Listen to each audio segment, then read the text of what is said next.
Bonjour, soyez les bienvenus à sa parole pour aujourd'hui. Le thème du jour, une présence assurée. Fortifie-toi et prends courage.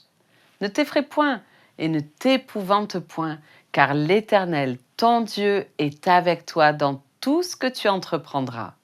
Josué chapitre 1er, verset 9. Jacob s'éveille en sursaut dans le silence du désert.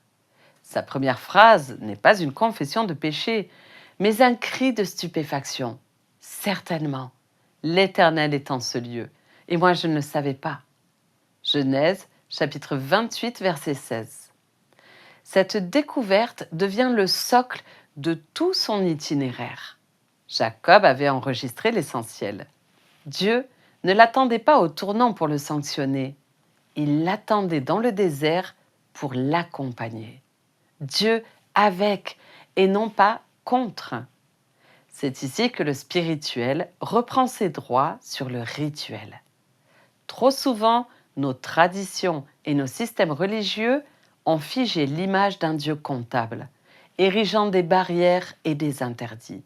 Le rituel finit parfois par tuer le souffle en présentant un Dieu qui observe nos fautes pour nous barrer la route. Mais à Bethel, le ciel contredit les peurs. Dieu se révèle être avec et non contre. Sa présence n'est pas une menace, elle est une alliance.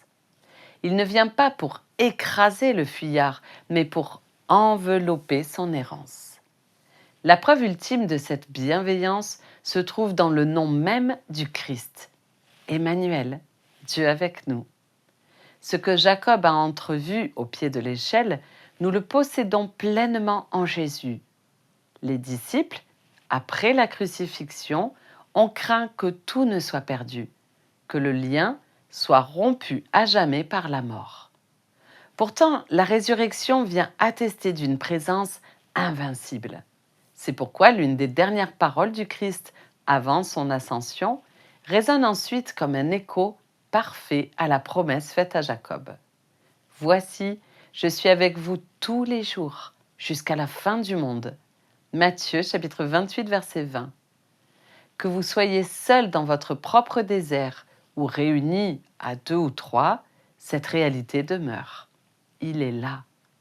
Sa présence ne dépend pas de votre perfection, mais de sa fidélité. Aujourd'hui, comme pour Jacob, cette promesse vous invite à changer votre regard sur vos circonstances. Dieu n'est pas un spectateur lointain. Il est le compagnon de route qui marche à votre rythme. Ne craignez plus d'être seul face à vos défis. Il est avec vous, hier, aujourd'hui et pour toujours.